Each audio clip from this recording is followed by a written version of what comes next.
Hello, everybody. Thank you for joining us again for the Best of the West book club with me and Dr. Robillard, taking you through some works we feel are vital for understanding the situation the West is in, but are sadly neglected in contemporary academia. So, ex-Oxford and fired from Eton. Here we go. Same as usual. Dr. Robillard, great to see you. Same here. Yep. Good to see you again. We're really enjoying this book, aren't we? It's been one of our favorites so far, I think. Yeah, I think so. I mean, every paragraph is like dynamite. He's really succinct and really efficient with his writing and connecting a lot of dots that we've been connecting as well. Yeah, that's right. This guy does not waste words. Every sentence counts. So for you then, as we approach our final lesson on this work, what are the top couple of points so far that have left you thinking about the book in between the weekly sessions? Yeah, I would think it's just mainly the this connection between pride and envy and the passions and their connection to these like writ large political movements. I think for me that's been the biggest realization that most people I think would regard themselves in this day and age as just sort of like atomized Cartesian bodies operating in this kind of like Newtonian container of a world and see that their own management of their own bodily passions or their own vices having little or nothing to do at all with political movements. And I think that connection that these political movements of hyper egalitarianism or hyper liberalism that have taken on various large scale political form really have their root in management of the passions and management of like bodily appetites and aspects of character and virtue and vice. So for me, that I think is like the huge takeaway to make that connection to go, oh, these things are related. They're like intimately related. Yeah, in one way, his whole perspective on the revolution is just a giant oops upside your head to secular liberalism because it says, guess what? Sin is real and it has Mm, devastating social effects. And you've been told for centuries now that it doesn't exist or that it's somehow not serious and we can just toy with it. right. Yeah. Yep. So Yeah. for Definitely. me, I definitely agree with that point. Returning to an understanding and appreciation of how serious sin is and its social ramifications. But also, the big one is that we're dealing with just one revolution, which has had many Yes. iterations. Mhm, So when mhm. people say, what is woke? Where did it come from? You really got to get that sense of it going back hundreds of years and it Mm, having metaphysical roots. It's not exactly. something which was cooked up by academics in the 1950s, 60s. Mhm, mhm. Yeah, definitely. And I think that's a huge point that uh, de Carrere brings to the conversation in ways that somebody like a Peter Boghossian or a James Lindsay or Jordan Peterson miss, and then also Havel misses as well in his account. His account is still a very truncated, temporally uh, temporally like close account of what happened in his country. Right. He does give a nod to the metaphysical dimension of modern man's crisis, describing it as a response, a yearning for metaphysical meaning and satisfaction, given that these Mhm, things mhm. have been hollowed out of the modern world. But he Yeah, doesn't give, for me anyway, the same kind of precision or depth of insight that we get in this book. exactly. Yeah, yep. Okay, Agreed. good. Well, nice to have a recap on those then, especially for people who might not have seen the earlier lessons yet, but definitely go back Mhm. and watch them. We're going to begin with our prayer as usual. Please join us at home. This is our favorite one we do every week. Hopefully, people are starting to learn it by heart now. This is from St. Thomas Aquinas. Come, Holy Spirit, divine creator, true source of light and fountain of wisdom. Pour forth your brilliance upon my dense intellect. Dissipate the darkness which covers me, that of sin and of ignorance.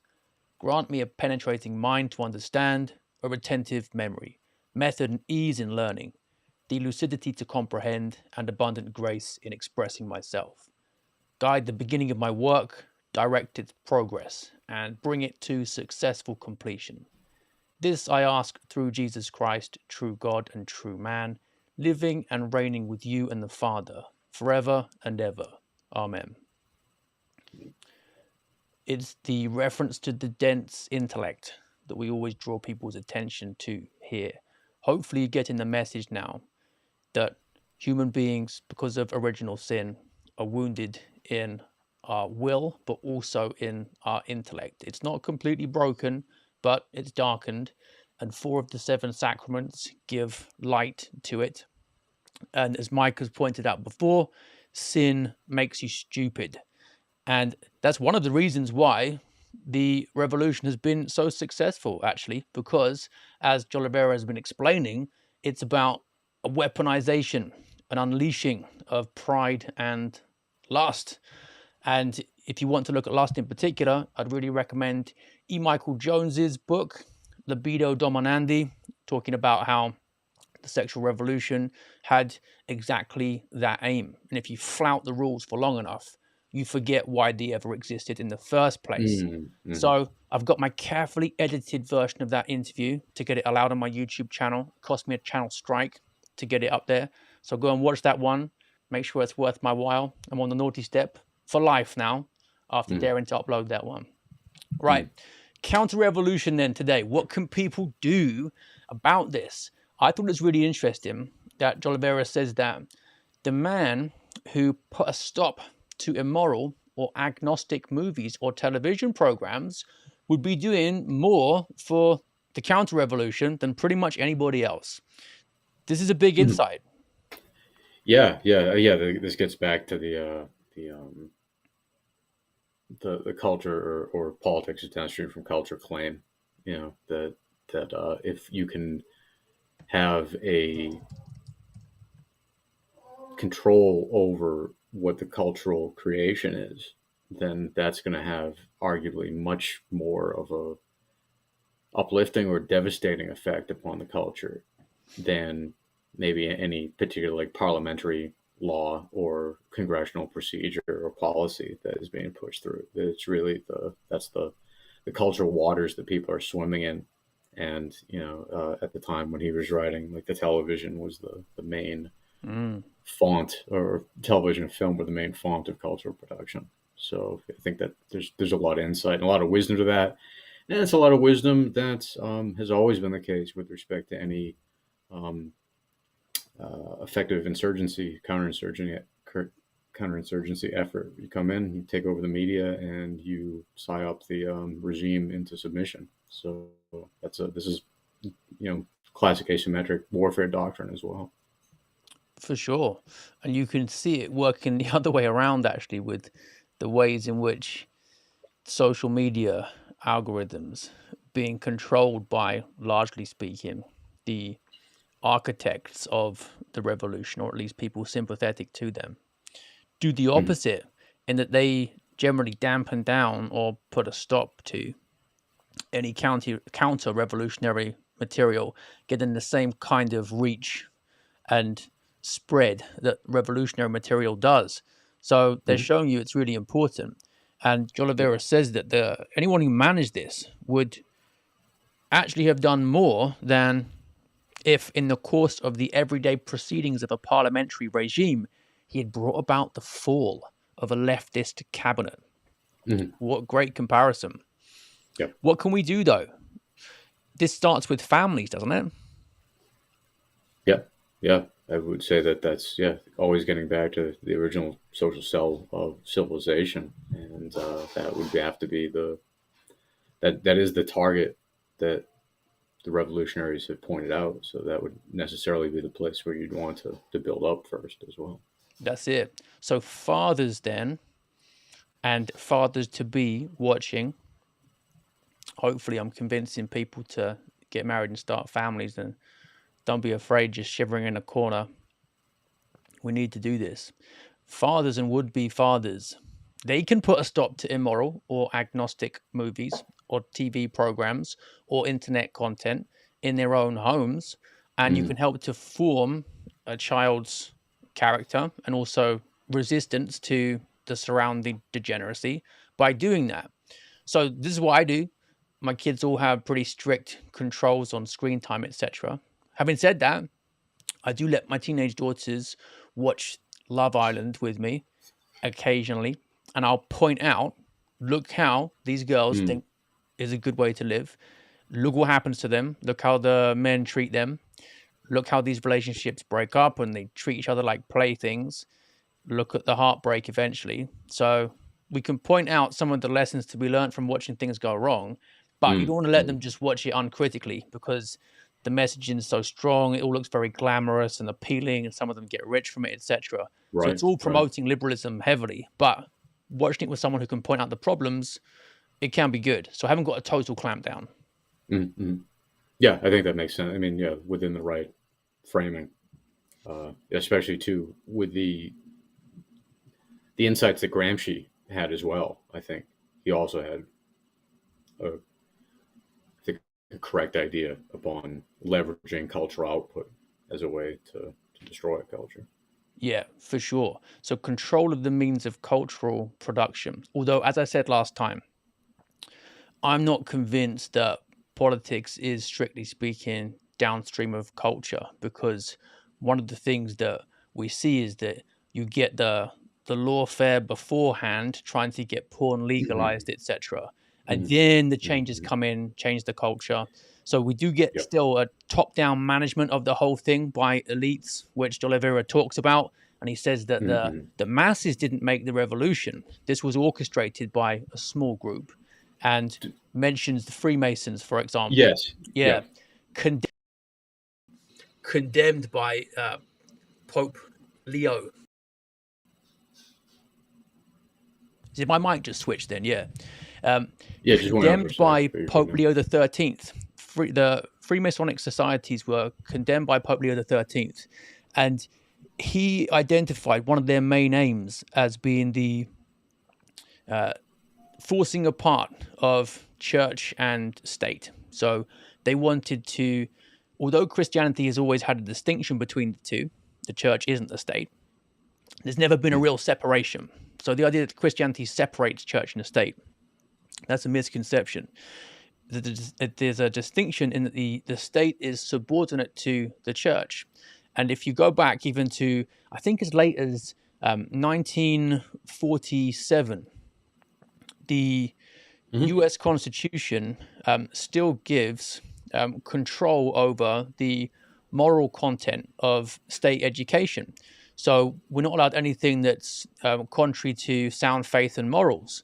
Now, this all changes later, Hmm. and it's a Yep. real Freemasonic victory.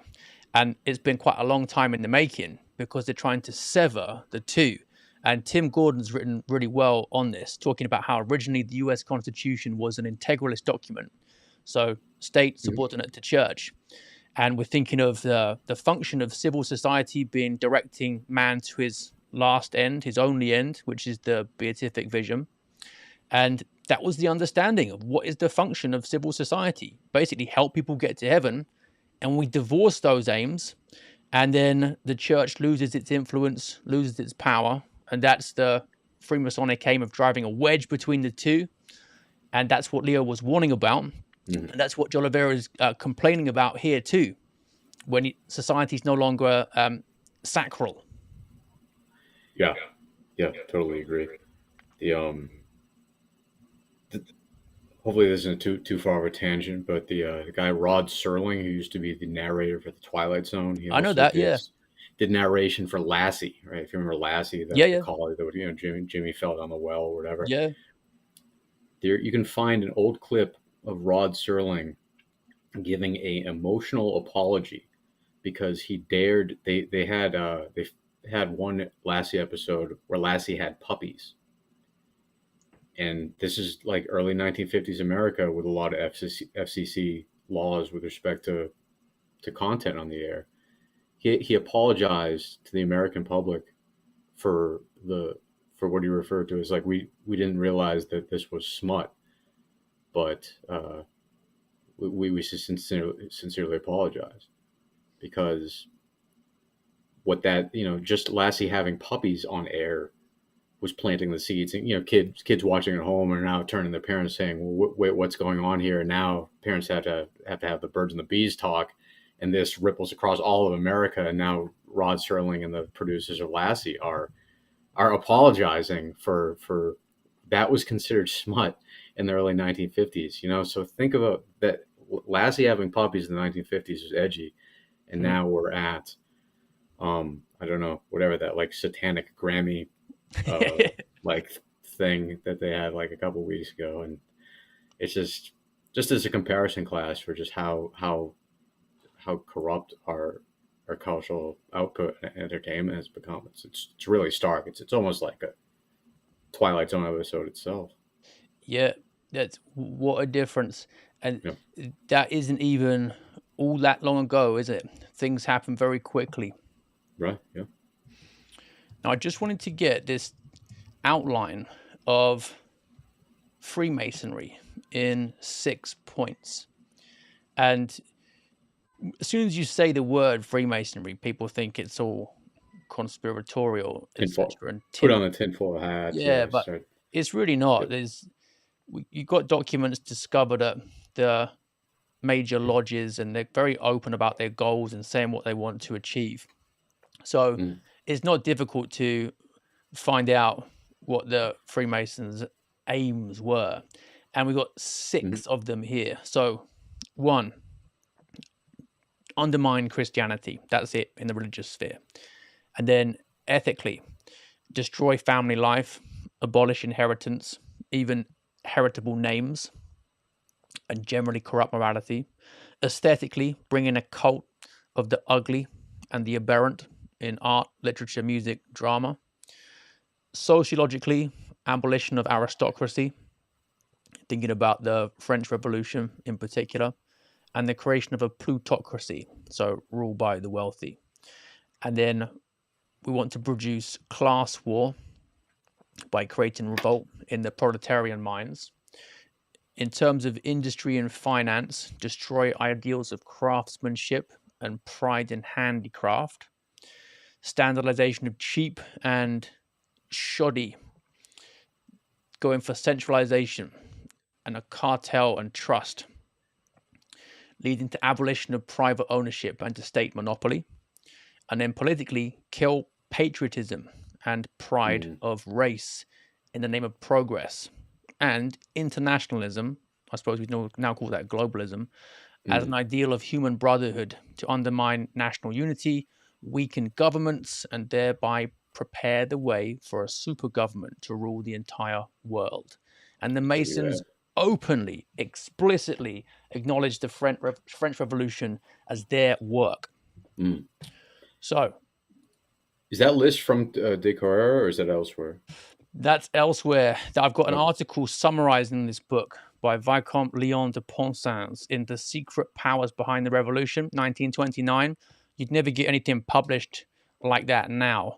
Nobody would touch it. But if you want a summary of that, go on my Substack. It's called Beyond the Victim Narrative. And I'd really recommend that. You can read the whole thing online for free, but I don't think you can buy hard copies of it anymore. Anyway, so we've addressed the Freemasonic angle, and we talked about that because de Oliveira says that the revolution is not the work of the masses. It's orchestrated by an elite. And I brought that up because, like we're seeing with woke ideology, this is the top-down phenomenon. So the guy on the street isn't screaming about trans, saying that we need to have pregnant men. This is something that comes from the top of some of the elite institutions. Yeah, I think it would be naive for somebody to think that everything's a conspiracy theory, but I think it'd be equally naive to not think that there haven't been conspiracies within the history of the world. I think that epistemically that it cuts the other way as well. So of course, I think just do your research. And what does it mean? Literally, the word just means breathing together, like singing from the same hymn sheet. So conspirators, like your respiratory system, conspirators are literally breathing together, the same spirit. So it's just people working together to achieve an aim. Like, Yep. think about what it Yeah, means, literally. collective action Yeah, exists. that's it. Yeah. Now, it is in man that the revolution trusts. This is an encapsulation, really, of that underlying message of pride that Oliveira has been making in all of the chapters so far. Yep. So the revolution is trying to bring about a heaven on earth by setting man up as a creature that needs no God and can do it himself. And the way that it does this is by downplaying sin, even refusing to take the concept seriously, as in the liberal perfectibility of man. I mean, Mhm. science and technology are going to take us forward, and we're not going to have any such thing as sin, right? Yeah, exactly. Yeah, we'll just transhumanism will replace human nature, and we can just socially or chemically engineer people to be whatever the new 21st century automated man. This is something that has also got its roots in, well, Nietzsche articulated it pretty well by saying that man is something to be overcome. And Mm. you can read that almost as a license to kill, which is certainly what the Marxists did with a body count of around 100 million. Mm. So man has no real kind of objective or intrinsic worth anymore, and it's something we want to progress beyond. Yep. But it's also about, and we'll come to this later with St. Augustine's City of God, it's the city of man versus the city of God. So this vision of the man God that we can bring Mm. about in the future and doesn't need any help. It's pride at its core because it's a refusal to accept the creaturely status and to submit to God's commands and precepts. Mm. Yeah. Yeah. And pride comes before a fall. Mm. Hubris and nemesis, and these things crash eventually, even if people don't put the brakes on before then. Now, this is for you, military man. Yes. I like this line. I thought it was really interesting. So he's talking about how the revolutionary spirit is antithetical to the military one, because the military condition is entirely based upon ideas of honor, of force, place of good, and turned against evil. Now, Mm. the army, I know there's some debate nowadays about infiltration by feminism, transgenderism, lowering of standards, all Mm. the rest of it. But in general, Mm. the guys that you would have fought with and got to know, things like honor and good and evil matter to them. They still believe, right? Yeah. Yeah, and they embody those values. Yeah, they're not just concepts in the head. They're lived out and exemplified. Yeah. So tell me a bit more then about the importance of faith, family, flag here as it's related to the military. Why is it that the revolution can't really accommodate some of these military concepts? What is its vision of human life that doesn't fit this? I think all those things that we just mentioned is that naturally they take on the form of natural hierarchy, and the revolution in all its forms is about resisting that. You know, either in uh, the liberal form, where it's just the individual breaking away, doing whatever they want. So they have their own self sovereignty over all things, or it's this radical egalitarianism, this radical leveling of all hierarchy. And those two sentiments are clearly antithetical to any notion of a functioning military, and also a functioning, well-ordered family and well-ordered nation, well-ordered Christendom. I think that's a good way to put it, emphasizing hierarchy. And it also touches on the concept of the hierarchy of goods that Oliveira talks about too. He says that the military implicitly testifies to truths that are counter-revolutionary Mm, mm. because it says that there are values that exist that are greater than life itself and Yes, for which yeah, one should be willing to die. And that is contrary to the socialist mentality, which basically says we don't want risk, we don't want pain, we want security. And for me, anyway, this is a big one. We are supremely attached to our earthly life. Yes. Yeah. And that's, I think that you see that exceptionally pronounced now with whether it's safe spaces at colleges or just the YOLO, the you only live once hedonic culture.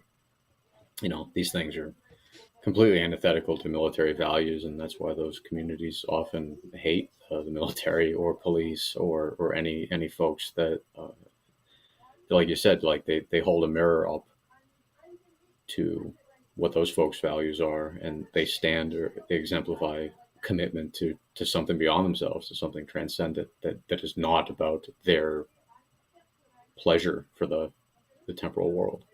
Right. And if your belief is that you can bring about peace, bring about paradise on earth because original sin doesn't exist, and Mm, technology, science are going to help you make progress towards this infinite perfectibility of human nature, why would you need police? Why would you need armies? why would you need weapons? Why would you need anything to fight anything to fight for? If everything's just kind of hedonism or nihilism at base, then our chief ethic should just be, just everybody take it easy, just live a little. And then we have the reality check on that, which is that human history is Mm, mostly war, punctuated by brief periods of peace. People have yep. got relatively cocky in the long peace since World War II. No global conflict since then. Hmm. But considering that against the vast panorama of bloodshed, which is the kind of thing we'd expect to see given human bellicosity and our propensity to disorder, Hmm. there's no reason to expect it's going to continue. The Right. revolutionaries think that, but people Yep. who are wiser don't. Yeah. Yeah. Certainly. Yeah.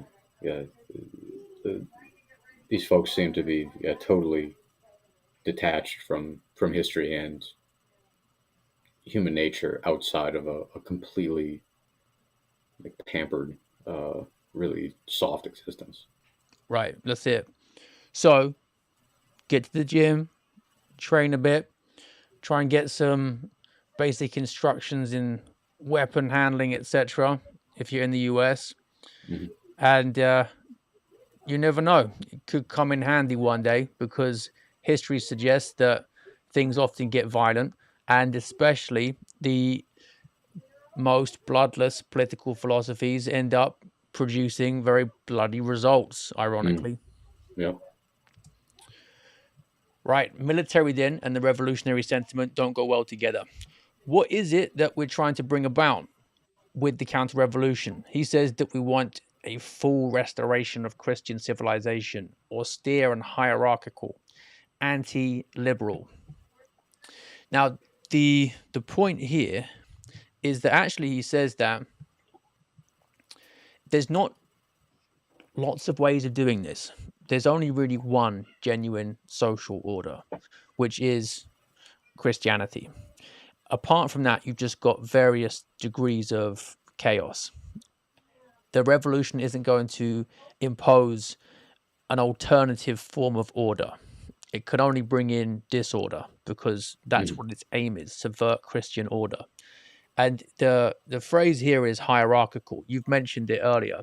Hmm. Austere and hierarchical. Remind me, why is Christianity fundamentally hierarchical at its core, especially in its social vision? Well, I mean, metaphysically, there's the gulf of hierarchy between God, the creator, and his creatures.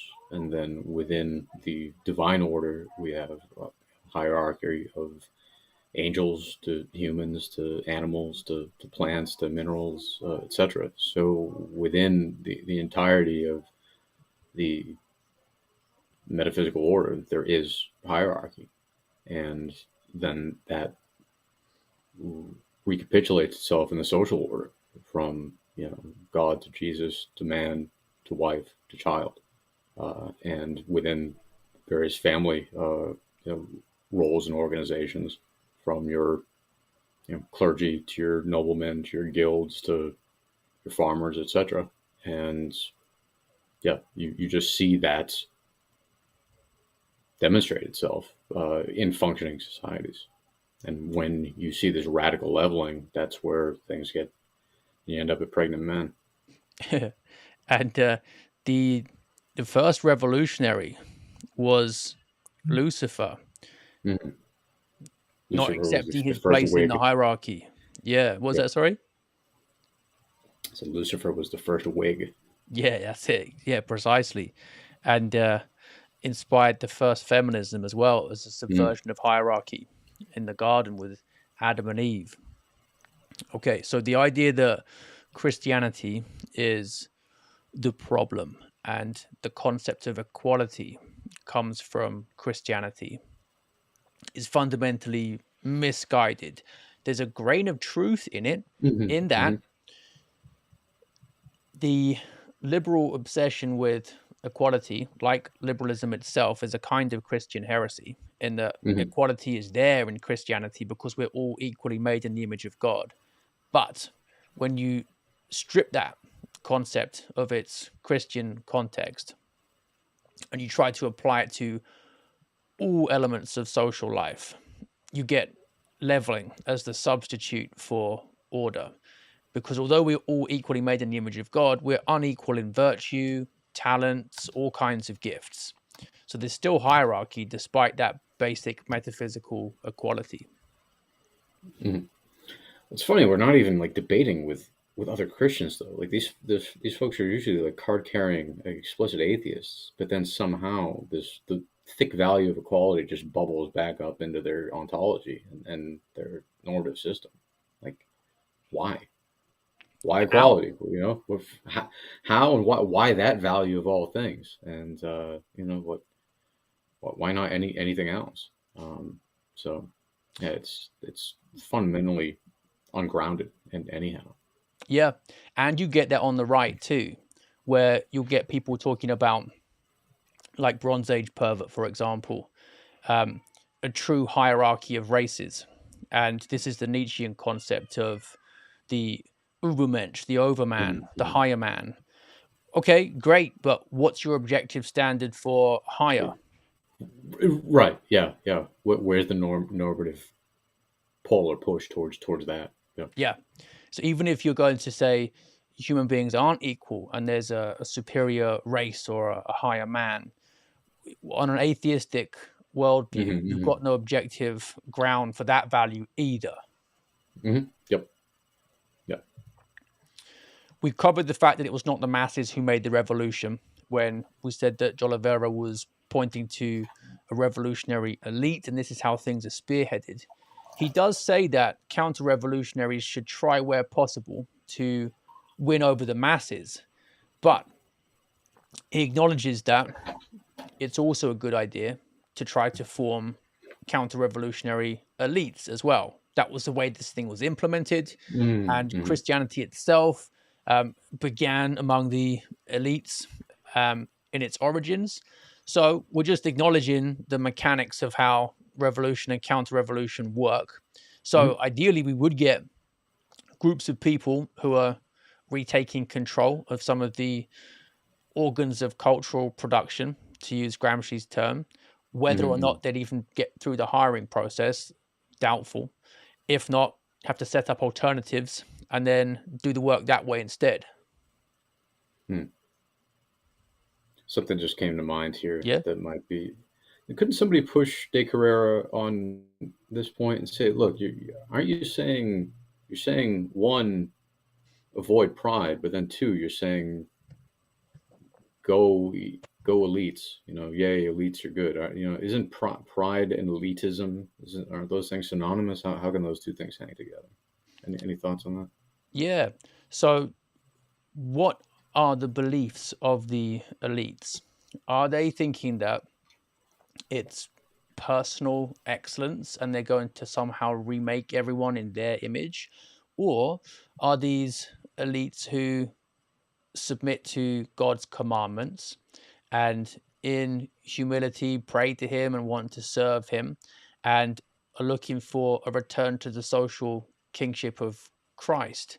So they're willing to subject themselves to God rather than aiming at trying to get everyone else to bow down to them as gods. They Mm-hmm. recognize that they can't create things of their own power. They can't bring about heaven on earth.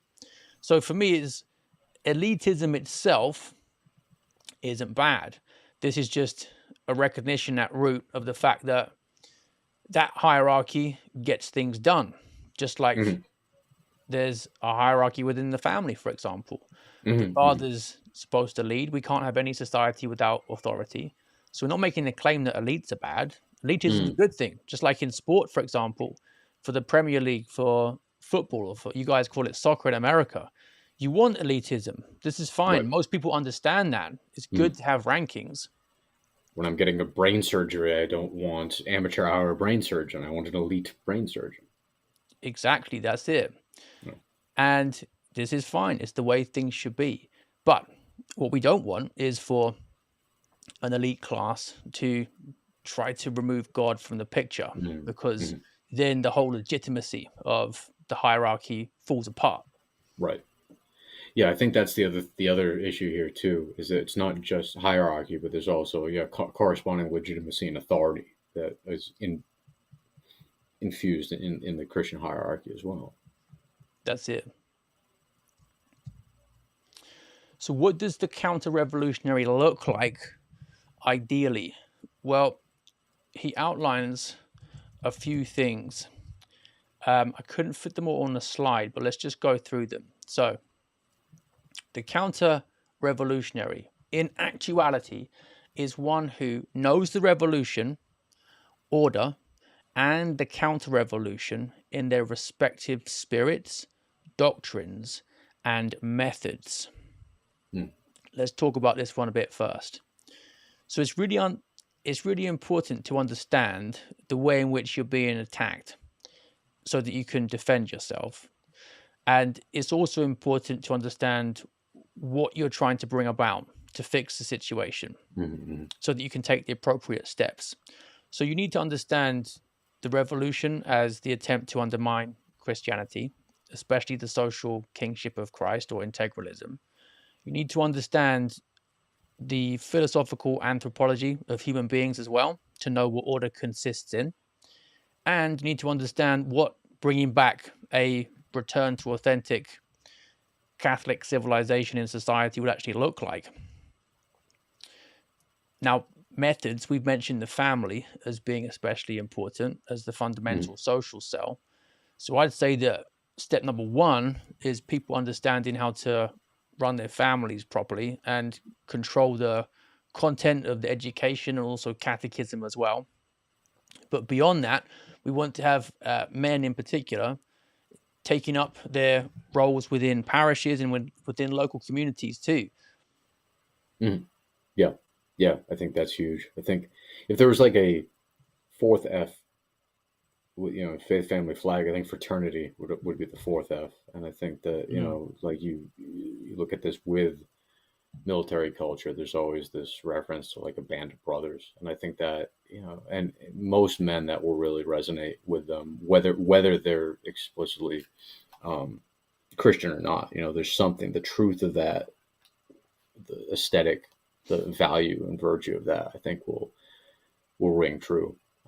That's why something like Jack Donovan's The Way of Men, when we talked about the value, like men operate in like gangs or small groups or whatever. Like that is like the kernel of truth that he is correct in, right? That there is that band of brothers um, longing that for fraternity that men have, but then it can't stop there, right? And that's where he gets things terribly wrong.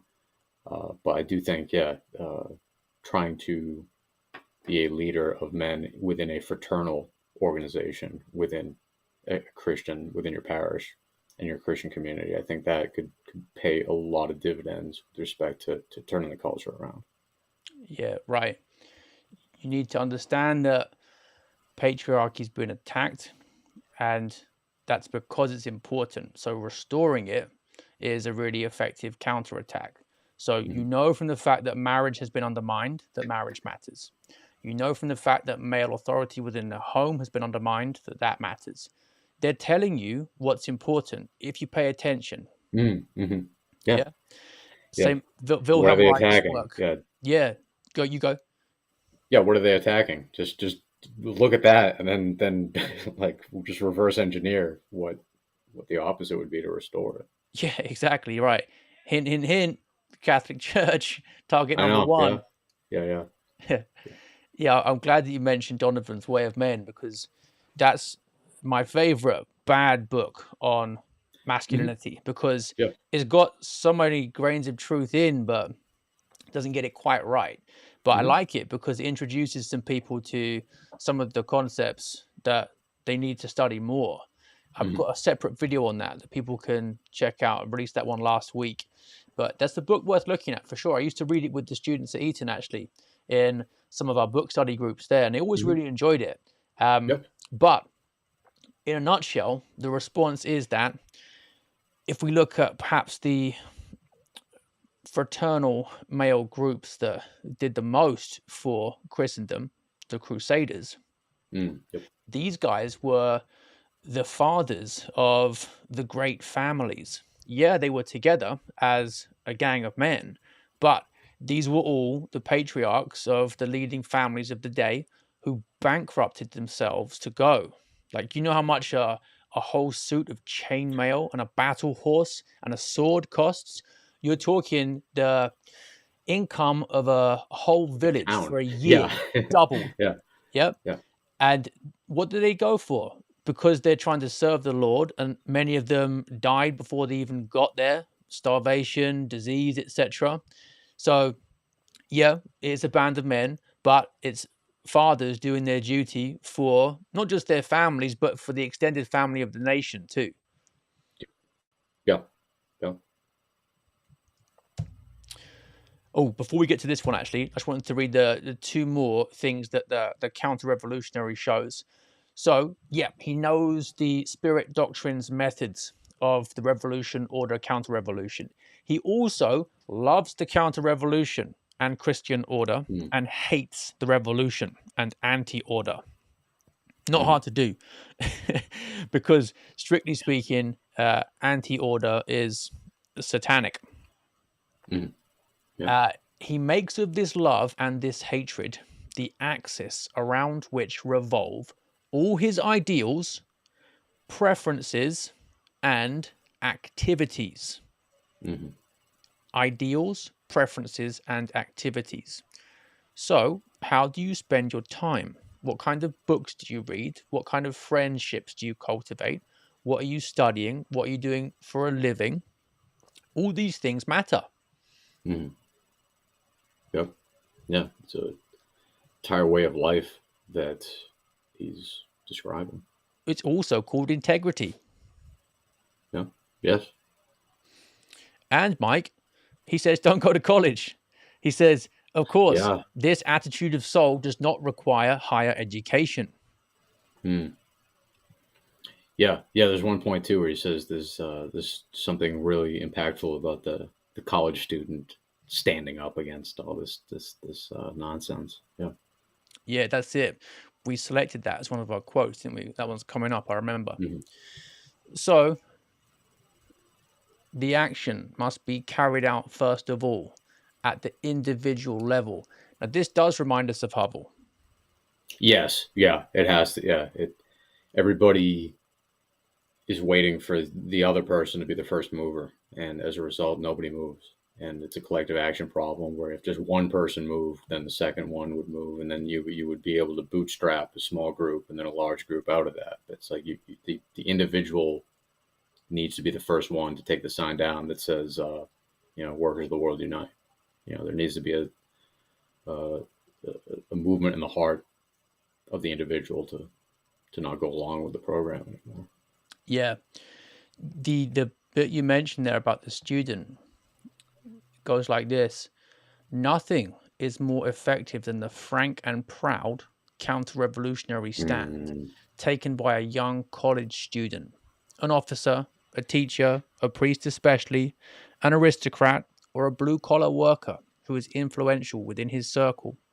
The first reaction will sometimes be one of indignation, but if he perseveres, after a period that will vary depending on circumstances, gradually others will join him. And this is where we mm, get the importance of combined action, which is your fraternity point. mm. He says he Yes. wants to get a family of souls whose strength is multiplied by the very fact of their union. Hmm. So, network. Don't be afraid to speak your mind. You'll be surprised how many people agree with you but haven't had the courage to say something. And once they see you voicing it, Oliveira says that you'll quickly find that they're willing to add their voices to yours as well. He says the Hmm. actual counter revolutionary is not as rare as one might think at first. He has a clear vision of things, a fundamental love for coherence, and a strong soul. So, this gives him a lucid notion of the disorders of the contemporary world and of the catastrophes looming on the horizon. Now, there's a lot of people who are feeling that there's something going wrong. And Hmm. if they feel that, it's because they've got a correspondingly strong sense of order of how things should be instead. Mm. Yep. Yeah. We have to ask ourselves, where does that comparison class in our hearts come from? You know, if it was all just random, then there would be no standard by which we would be able to understand or apprehend order from disorder. For sure. Uh, yeah. But I And just think, yeah, if you look around, there is a video you can find in the 1950s, early 60s about like group behavior, and they have these three lines, and they have like a mark that they bring in, and everybody else, it's like seven people, are told to say that the line that's like the shortest, they say it's like medium height, and the one that the other, the mark is supposed to point out, he's the only one that identifies the appropriately the correct short line. So they found that, like, I think it's something like 80 or 90% of people, they'll eventually back off on their position. They'll go, actually, now that I look at it, the middle one's longer or something. What they found, though, is that they put a second person in there to go along and confirm, say, wait, no, that one, you're right, pal. I'm with you. Then the person, they'll stick to their guns. So just by having not a super majority, not a majority, but just one other person in the room to go, no, you're not crazy. That you got that one right. That's almost enough to make people just stick to their guns and to not cave to the crowd. right, that makes sense. De Oliveira quotes the Bible, woe to him that is alone.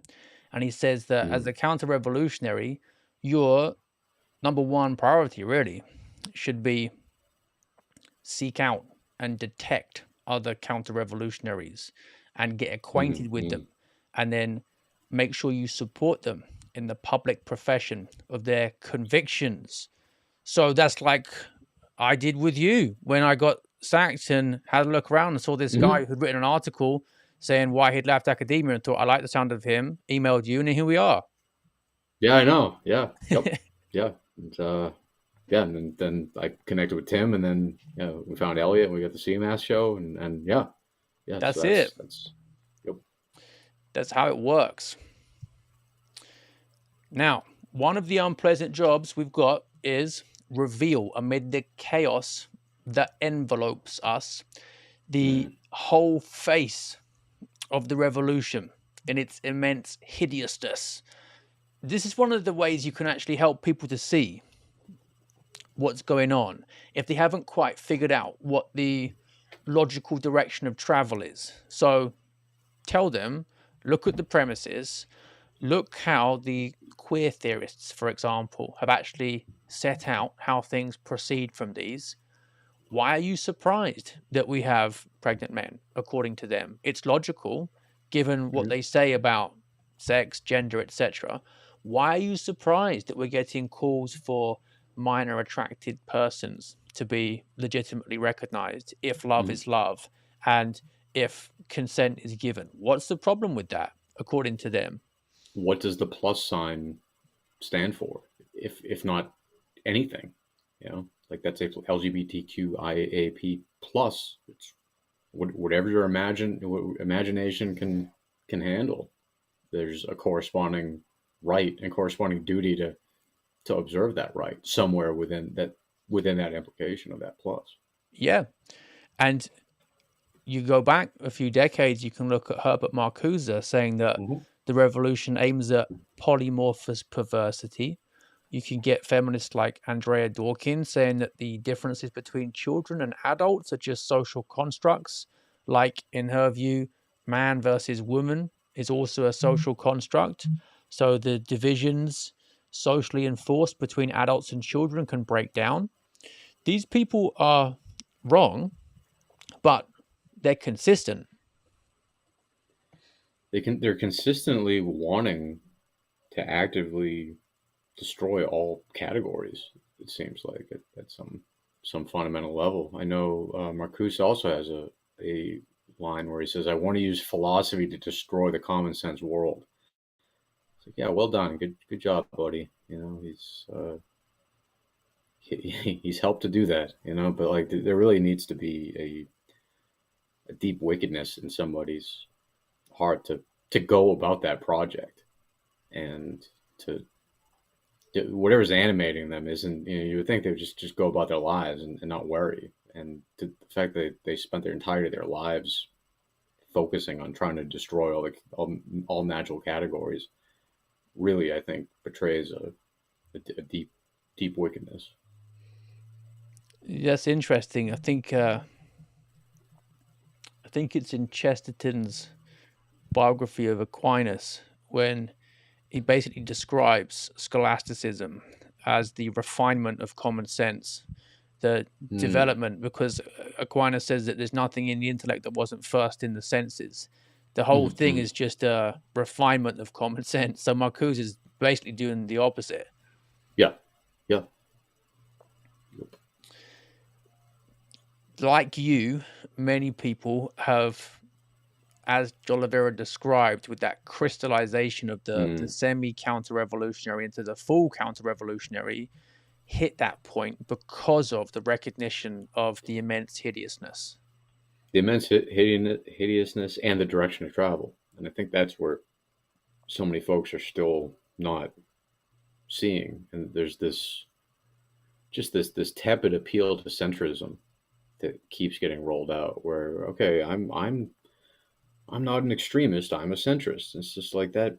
In a normal society, that appeal to Aristotelian moderation would be good, but the fact is we're on a moving ship, we're on a moving train.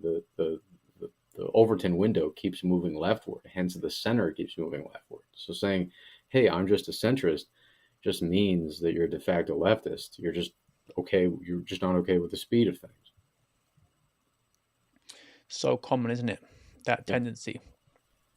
The other thing, it's just a way. It's just a way to to not have any commitments about anything. I mean, it's a kind of nihilism in a way.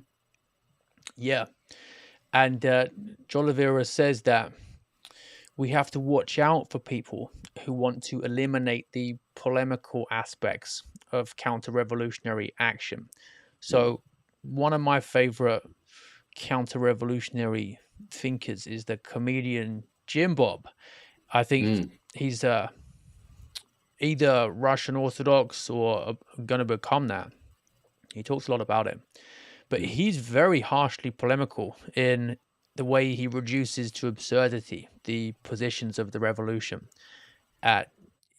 Some people might even say it verges on meanness or bullying because how hard hitting the punchlines are. But Jolivera says that, look, we need to be robust and harsh in our response here because this would be like, I'm quoting him here, showing the same lack of sense as a chief of state who, in face of enemy troops crossing his border, were to halt all armed resistance in the hope of neutralizing the invader by gaining his sympathy. In reality, he would destroy the impetus of the reaction without stopping the enemy. So, in other words, niceness, kindness, isn't the correct response in many situations. So, de Oliveira points to Christ himself preaching in Judea, which was under the proximate influence of the perfidious Pharisees, used strong language, whereas in Galilee, where he was preaching to very different people, the language was more tutorial and less polemical. So there's a time and a place for polemics. And this is something that a philosopher who has done great work in this area, I think, Ed Fazer, he has a very polemical tone sometimes as well. And he's written a defense of polemics in philosophy. Mm-hmm. Yeah. It's. I mean, I think this is a different. It's not uncommon, but it's uncommon for the times. I think for a lot of boomer era and folks with boomer parents to think of like a Christian demeanor in this way, because the default would be to, well, shouldn't I turn the other cheek? Shouldn't I be neighborly to people? So yeah, to an extent, but yeah, know your audience. Not when your audience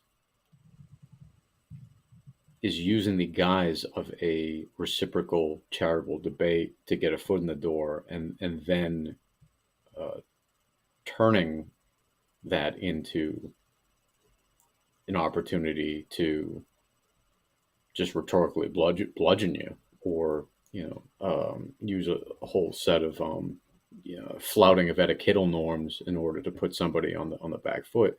At that point, you're not in a debate. You're not in an open-minded exchange of reasons at that point. And I think that a lot of Christians, a lot of conservatives need to come to that realization at some point. If folks are using like Alinsky tactics on you to put you in the hot seat and call you bad names, call you a witch, and then watch you tremble and try to get nervous and explain why you're not a witch, realize you're not in an open-minded debate at that point. At that point, it's really just it's a soft power rhetorical battle at that point. Right.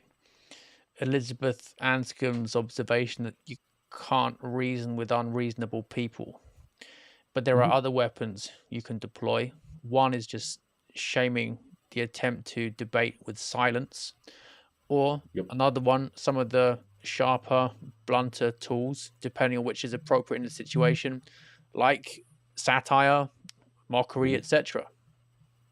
Yep. Or what a lot of the TFP folks do. The traditional family property that Dick Herrera founded. I mean, you'll find videos of these guys out there at the pro-life march saying rosaries, getting spit on, and just responding with just total like stoic dignity, and making the audience or the rabble on the left look like absolute animals. And I think that is also a really, the aesthetic of that, I think, is really powerful. Definitely is. So finishing up then, when men resolve to cooperate with the grace of God, the marvels of history are worked. He points to times in the past where things have seemed impossible to recover from, and yet the recovery has come about. So people should take hope from that. And he reminds us that insofar as he is an apostle, the Catholic is a counter-revolutionary. An apostle is a military metaphor, and it's about being sent into battle. He also quotes St. Pius X, saying that it is neither loyal nor worthy to hide Catholic status, disguising it with some equivocal banner, as if such status were damaged or smuggled goods. He says that Catholics should not veil the more important precepts of the gospel out of fear of being perhaps less heeded or even completely abandoned.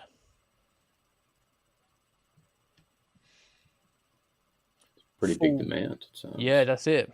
Full-throated Yep. commitment, and also profession of faith publicly for the spiritual good of our neighbor as well as our own good. Yep. Yep. And that runs contrary to the usual. A polite person should not talk about politics and religion. Yeah, that's it. I'm reminded of Christopher Dawson's line again, that if the state's too totalitarian, it's because the average Christian hasn't been totalitarian enough. So taking back space in all kinds of ways, intellectually, physically as well, first of all within the family, but then within the parish as well, socially, then eventually the state too. That's the project ahead of us. What a big challenge, but also what an exciting challenge.